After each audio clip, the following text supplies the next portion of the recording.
2026 সালে পুরো বিশ্ব যেন যুদ্ধের খেলায় মেতে উঠেছে। একের পর এক সংঘাত, হামলা ও পাল্টা হামলার খবর প্রতিদিনই সামনে আসছে। এই উত্তেজনাপূর্ণ পরিস্থিতিতে পিছিয়ে নেই পাকিস্তানও। আফগানিস্তানের রাজধানী কাবুলে বিমান হামলার অভিযোগকে ঘিরে দুই দেশের মধ্যে নতুন করে উত্তেজনা তৈরি হয়েছে।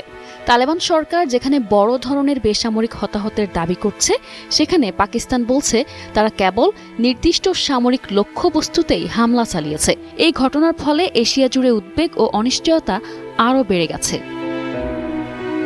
কাতার ভিত্তিক সংবাদ মাধ্যম আল জাজিরার এক প্রতিবেদনে বলা হয়, আফগানিস্তান অভিযোগ করেছে যে পাকিস্তানের সামরিক বাহিনী রাজধানী কাবুলে মাদকাসক্তদের চিকিৎসার একটি হাসপাতালে বিমান হামলা চালিয়েছে। সেখানে অন্তত 400 জন নিহত এবং প্রায় 250 জন আহত হয়েছেন। তালেবান সরকারের উপমুখপাত্র হামিদুল্লাহ ফিতরাত জানান, স্থানীয় সময় রাত প্রায় 9টার দিকে কাবুলের ওমর অ্যাডিকশন ট্রিটমেন্ট হাসপাতালে এই হামলা ঘটে। 2000 শয্যার এই হাসপাতালের বড় একটি অংশ ধ্বংস হয়ে গেছে বলে তিনি উল্লেখ করেন। বিশ্বের নানা প্রান্ত থেকে রেমিটেন্স লেনদেনে নগদ নিয়ে এলো হার না মানা হার অফার। সর্বনিম্ন 10,000 টাকার রেমিটেন্স নগদে পাঠালে স্বর্ণের হার জেতার সুযোগ। তিনি আরো বলেন, উদ্ধারকর্মীরা ঘটনাস্থলে কাজ চালিয়ে যাচ্ছেন। আগুন নিয়ন্ত্রণে আনার পাশাপাশি ধ্বংসস্তূপের নিচ থেকে নিহতদের মরদেহ উদ্ধার করা হচ্ছে। ইতোমধ্যে হতাহতের সংখ্যা ভয়াবহ আকার ধারণ করেছে এবং তা আরও বাড়তে পারে বলে আশঙ্কা করা হচ্ছে। স্থানীয় টেলিভিশনের ফুটেজে দেখা গেছে দমকল কর্মীরা ধ্বংসস্তূপের মধ্যে আগুন নেভাতে প্রাণপণ চেষ্টা চালাচ্ছেন। ওই হাসপাতালের এক নিরাপত্তারক্ষী জানান, হামলার আগে তিনি আকাশে যুদ্ধবিমান টহল দিতে দেখেন।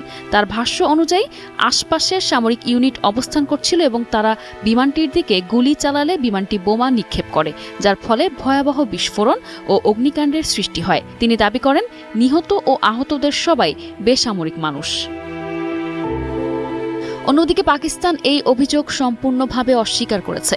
দেশটির পক্ষ থেকে বলা হয়েছে, তারা কাবুল ও নানগারহার অঞ্চলে শুধুমাত্র নির্দিষ্ট সামরিক স্থাপনা লক্ষ্য করে হামলা চালিয়েছে।